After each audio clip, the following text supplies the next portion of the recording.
Welcome once again to another live, and middle of the week live is always a really good one. And today we are going to talk about stabilizing footage and how quick it could be in Premiere Pro. So stabilize footage in 2 clicks, and obviously there's an easy way, and then, or I would say a quick way, or there's still really quick way, but you change a few settings around, and it's actually very, very easy. So as you guys can tell, I have a project open. It is an older project. It is some shots of the family when they were a little bit younger, and I chose this one specifically because I shot all of this handheld. Right, so everything is a little bit shaky. It's I'm moving around, I'm walking, so it adds a little. It's shaky enough just by holding it in your hands still. So just imagine adding the element of walking and running and all that stuff. So it's very obviously, if you have a gimbal, you want to use that, but you don't necessarily have to. If you want to add that element of natural kind of take on things, then and kind of like that natural look, then warp stabilizer really help you. And also, if you're doing corporal work and you're just in a pinch, and it was really, you had to move around, you didn't have time to put it on a gimbal, you didn't have time to really, it just looks too shaky and unstable, then this is your fix.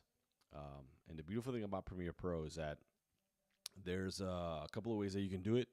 I'm going to show you one way, my favorite way, quick way, and I'm going to show you another neat, I guess you could call it trick or hack, where if in the first pass it's not working well, then the second one will kind of really do the job. So enough talking, let's get right to it. All right, so I have a couple of clips here, and we're going to choose a really, really shaky one. And for example, we have this one of daughter. She is shaking a little bit on this one. Hold on. There's one where she's running away. All right. So I'm going to choose that one. And this is this right here. She's so small right here. So I'm going to choose this. I'll start it from here. I'm going to go all the way here to the end. And yes, this is all shaky stuff. This is like, that's okay. We're going to actually zoom in on this one. This one where wife is walking with my son when he was super little. So we'll actually start it right here. And we're going to go up until it starts getting, obviously the longer the clip, the longer it's going to take to work on the stabilization.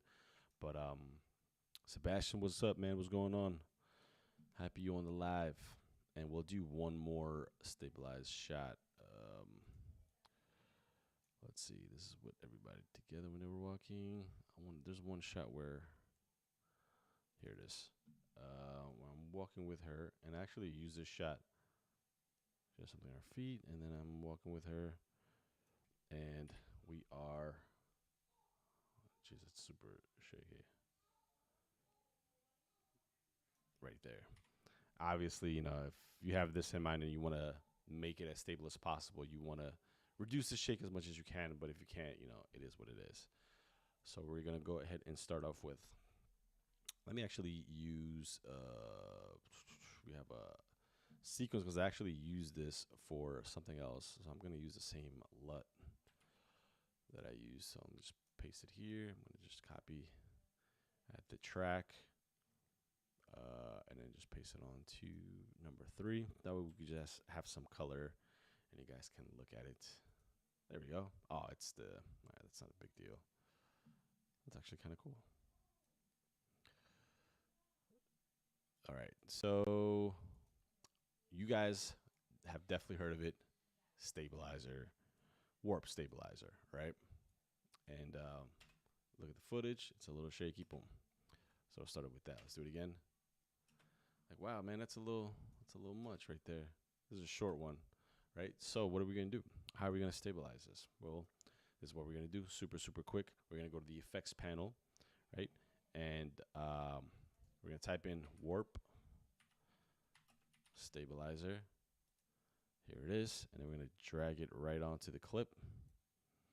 And then what's going to happen is you're going to see that analyzing background, and it adjusts it so it does it almost like by default, right? And if you go to the effects, make sure the clip is clicked on. And in the effects control panel, you're going to see under warp stabilizer a couple different options. So it'll have stabilization, smoothness, subspace warp, framing, and additional scale, and then advanced, right? So this is kind of like the basic one that I did. We just drag and drop it right in. That's it. It's as simple as that. Look at it again. All right, it looks like sometimes what happens is that if there's a lot of motion, it'll look kind of like jello-ish. So I'm gonna take it off again, and I'm gonna put it on so you guys can look at it. Drag it onto the clip. Analyzing in background, it does it again. And there is a crop into it, right? So there's that. So fantastic, that worked pretty well. Let's do a longer clip. So this is it without it. You know, you can kind of see the steps. I really like the color grade I did on this. Boom, the steps. All right, awesome. So now we're gonna do it again. Warp stabilizer, drag it right onto the clip. It's analyzing. So this is the default thing that it does. It'll just automatically stabilize it with the default settings. And let's see what it looks like. Ooh, look at that. So it's doing a whole bunch of stuff in here. It's just, it cropped it all nuts, and it's just really trying to do it. And it just looks like that, right? Cool. So obviously that looks a little bit crazy. So we don't want it to do that. What we wanted to do is this. We're going to go ahead and the smoothness, 50%, we're going to drop it down to 10%. And then what we're going to do is subspace warp. Instead of doing that, we're going to go to position, scale, and rotation. So instead of the method that it uses to stabilize, so that subspace warp, and sometimes you get that jelly feel to it, or just it's super sensitive to it, we're going to use the position, the scale, and the rotation, okay? And the last thing that we're going to do is we're going to go to advanced, and you'll scroll down a bit, and it'll say detailed analysis and then fast analysis, right? So we're going to unclick or uncheck the fast analysis, and we're going to do a detailed analysis. And just keep in mind with this one, it does take a little bit longer, and also depending on how loaded the clip is, or how the you know, how long the clip is. Yes, this is Premiere Pro. This is exactly what it is. Good question. So now we're going to look at what it is and what it came out to. So take a look with me. Here it is. We're going to press play. Not bad, you know? It still has a bit of that. It's almost like a little jello-ish like. But how better is that than what we just did, right? It's fantastic.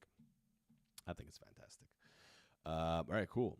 So moving right along, we're going to, and if you want to stick with this one, what we can also do is play around with the smoothness a little bit. Maybe we want to drop it down to like 5%. See what that looks like. Stabilization, and that'll kind of like remove, you know, and it looks extra jiggly or extra jello-y along where it's most unstable or more shaky. So just keep in mind, like, it does a great job, but also you want to kind of just, you know, be mindful of that. All right, cool. So that's that. And now we're going to do the longer clip. And this one is at nighttime, and I'm walking into a gazebo. And see, it's a little, you know, shaky footage of that, and it gets a little shaky towards the end, really, really shaky towards the end. And it actually goes nuts towards the end. Right there. All right, awesome. Now, this is what we're going to do. Again, warp stabilizer. Let's just make sure that the clip is clicked. So we're going to drag it on to it. Warp stabilizer, drag onto the clip. Awesome. Analyzing in the background. While it's doing that, I'm going to go ahead and change the things that we did. But right before that, let's just see how it looks like. Default stabilizing. Let's see what it looks like.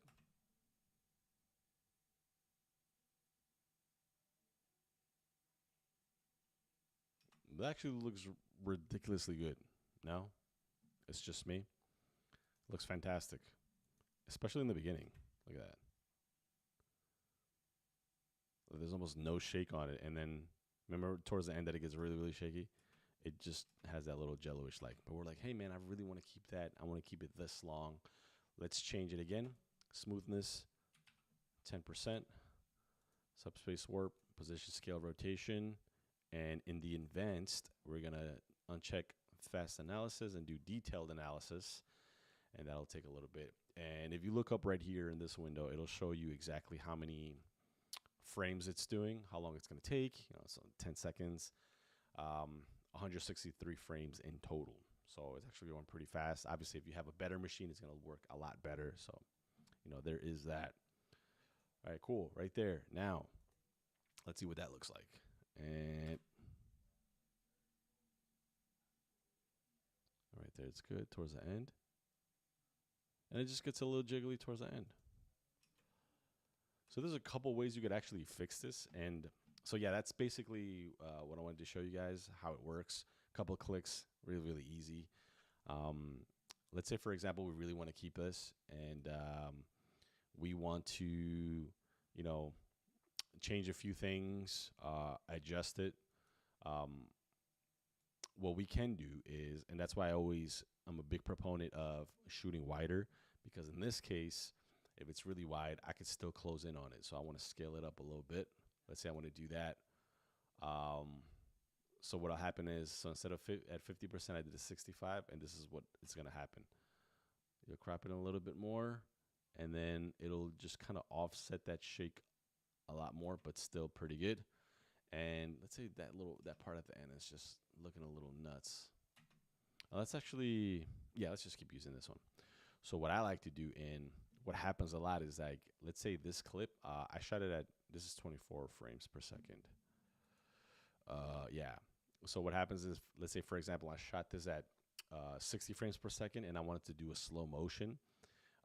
I'll change, you know, the speed, whatever, at slow motion. And then if I want to stabilize it, what happens is that the program will not let me do it. It'll give you a red flag, and it'll say, hey, listen, you can't do it. It's not allowed. So you can't change the time remapping and stabilize it on the same clip. But there's a workaround. What you are going to do is that you're going to nest the clip, and then once it's nested, then you drop the warp stabilizer into that nested clip, and that'll help out with that on the back end. But let's say, for example, we want to do, we wanted to stabilize this just a bit more, right?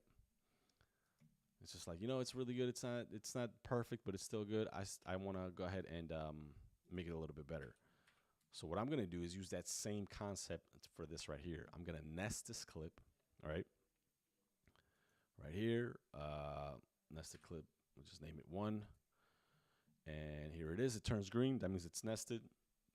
And then I'm going to drop that warp stabilizer into it, and it's working on that.